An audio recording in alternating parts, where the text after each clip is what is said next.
ରାଉରକେଲା ଶାରଦା ସାଂସ୍କୃତିକ ପରିଷଦ ଏ ବାଦିପାଲା ମଞ୍ଚରେ ଆମେ ଯେତେ ବସିଛେ କେହି ଜଣେ କହିପାରିବନି ମୁଁ ଆର ବର୍ଷ ଥିବି।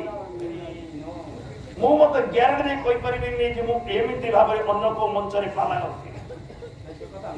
ତେଣୁ ବର୍ତ୍ତମାନ ତ କାରଣ ଆମ ଶାସ୍ତ୍ର କହିଛି ବର୍ତ୍ତନ୍ତି ବିଚକ୍ଷଣା। ଅତୀତରେ କଣ ଘଟିଗଲା ଅନାନ୍ତୁ ନାହିଁ, ଭବିଷ୍ୟତରେ କଣ ହବ ଚିନ୍ତା କରନ୍ତୁ ନାହିଁ। ବର୍ତ୍ତମାନକୁ ନେଇ ଯିଏ ବଞ୍ଚେ ସେ ହଉଛି ଜ୍ଞାନୀ, ସେ ହଉଛି ପଣ୍ଡିତ। ତେଣୁ ଆପଣମାନଙ୍କ ନିକଟରେ ମୁଁ ଏଠି ଅନୁରୋଧ କରିବି ଯେତିକି ସମୟ ମୁଁ ଆପଣମାନଙ୍କୁ ଦେବି ସେତିକି ସମୟ ଆପଣ ବସନ୍ତୁ। ପରେ ତେଣୁ ଆପଣମାନଙ୍କ ନିକଟରେ ଆମେ ଟିକେ ପିଲାମାନେ ଆମର ଛୋଟ ଛୋଟ ଛୁଆକୁ ଆମେ ଇଂଲିଶ ମିଡିୟମ ସ୍କୁଲକୁ ପଠଉଛୁ। ଯେତେବେଳେ 3-4 ବର୍ଷର ପୁଅ 3 ବା 4 ବର୍ଷର ଝିଅ ଯେତେବେଳେ ଡାକି ଦଉଛି ଡାଡି, ଯେତେବେଳେ ଡାକି ଦଉଛି ମମି, ସେତେବେଳେ ଆମ ଛାତି କୁଣ୍ଡିଆ ଉଠେ।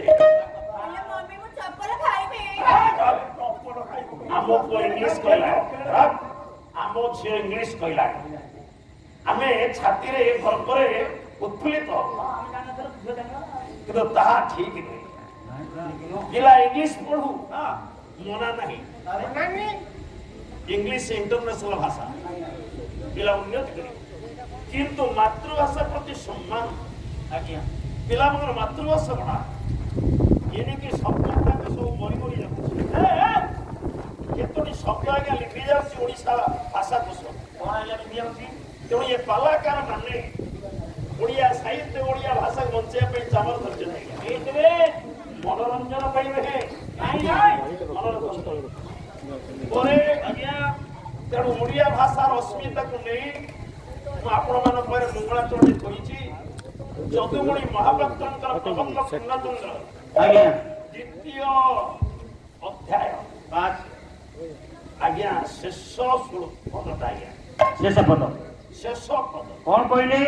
ଶୀତ ଅଶୀତ ଅପରାଜିତା। ଜିତାର ପରେ ଗୋଟିଏ ନାରୀ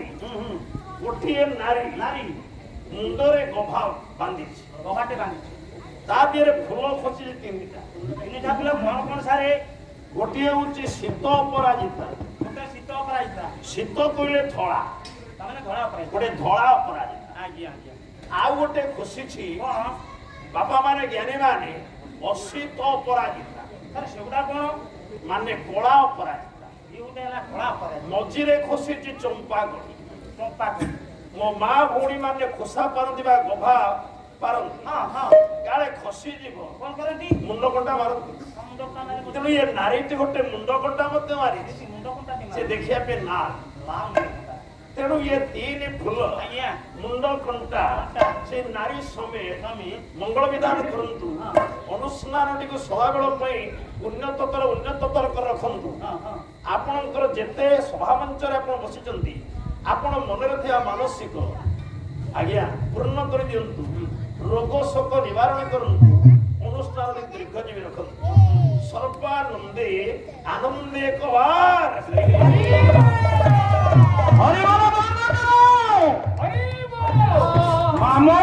হরিবল বন্ধ কর বলছি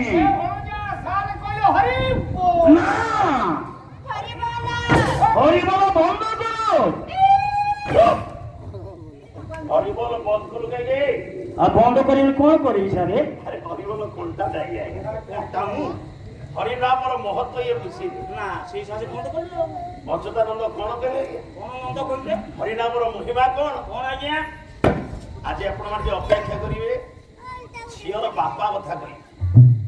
ঝিওর বাপা ঝিও কি? মা ভগবতী শারদা। ঝিওর বাপা কি? তা বড় স্বামী। আজি ঝিওর বাপা কথা কই। কোন বাপা অচ্যুত? কেমিতি ମୁଁ ପରେ କହିବି। ହଁ ତେଣୁ ଆଜି ଅଚ୍ୟୁତ କହିଲେ କଣ କହିଲେ? କହିଲେ ହରିନାମର ମହିମା ଦେଖ କେତେ। କହିଲେ ହରି ବୋଲି ଥରେ କହିଛି କହିବି ନାହିଁ ହେ କହିବି ନାହିଁ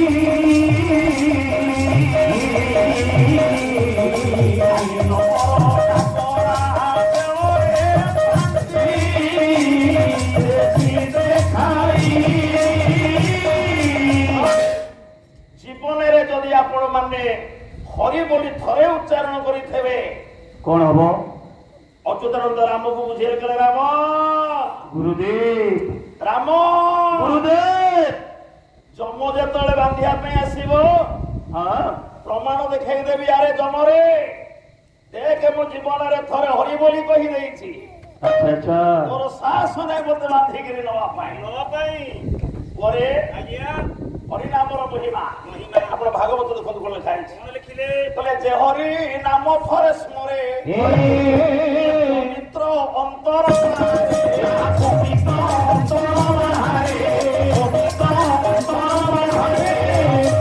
ଯଦି ଆପଣ ମାନେ ଥରେ ହରିବୋଲ ପକେଇଦେବେ ଯେ ହରିବୋଲ ପକେଇବ ଯେ ହରିବୋଲଟା କାନରେ ଶୁଣିବ ଆଜ୍ଞା ଦୁଇ ଜଣଙ୍କ ଲାଭଟା କଣ ହବ କଣ ଲାଭ ମିଳିବ?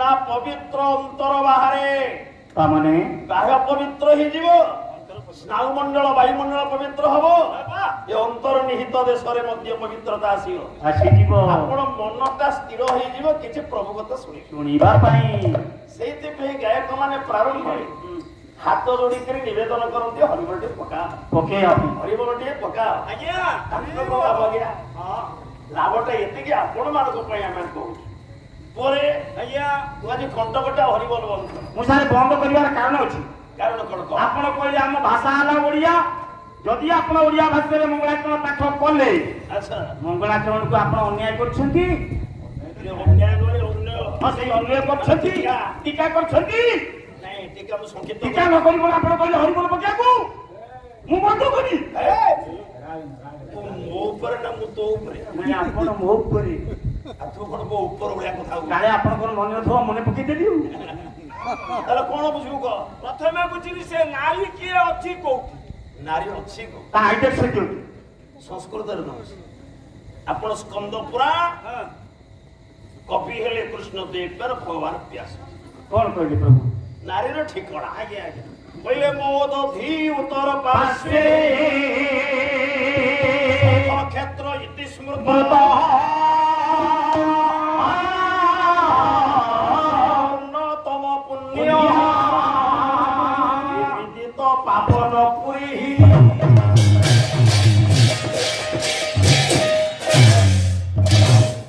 ଶରତ ଆଜ୍ଞା ଆପଣଙ୍କର ସ୍କନ୍ଦ ପୁରାଣ କହେ କଣ କହିଲେ ନାରୀର ଠିକଣା ଆଜ୍ଞା ମୋ ଦଧି ଉତ୍ତର ପାର୍ଶ୍ୱେ ମୋ ଯଦି ଉତ୍ତର ପାର୍ଶ୍ୱ ମୋ ଦଧି କହିଲେ ଆପଣ କଣ ବୁଝନ୍ତି ମହୋଦ ଦେଖିଲେ ସମୁଦ୍ର କୂଳକୁ ଯାଆନ୍ତି ମହୋଦୀ ସମୁଦ୍ର କୂଳ ହଉଛି ମହୋଦଧି ମହୋଦୀ ଆଚ୍ଛା ଆମ ପାରାଦୀପ କୂଳ ସମୁଦ୍ରକୁ ମହୋଦଧି କହିବା ନାଇଁ ସେଟା ପାରାଦୀପ କନ୍ଦ ବାଲେଶ୍ୱର ଧାମରା ତା କୂଳକୁ ମହୋଦଧି କହିବା ନା ସିଏ ବି ବନ୍ଦର ଆପଣ ବ୍ରହ୍ମପୁର ଗୋପାଳପୁର ସମୁଦ୍ର ବିଚ୍ ହଁ କହିବା ନା ସେଟା ଗୋପାଳପୁର ବିଚ୍ ତାହେଲେ ମହୋଦଧି କାହାକୁ କହିବା ମହୋଦୀ କାହାକୁ ଏଟା ମହୋଦଧି କାହାକୁ ଆମେ କହିବା ଆଜ୍ଞା ଆମେ ଟିକେ ବେଳେ ବେଳେ ଅବୁଝା ହେଇଯାଉ କିନ୍ତୁ ଗାଁରେ ଶୁଣୁଥିଲି ଯେ ଶ୍ରୀମନ୍ଦିର ଭିତରେ ଶଙ୍ଖ ବାଜା ନାହିଁ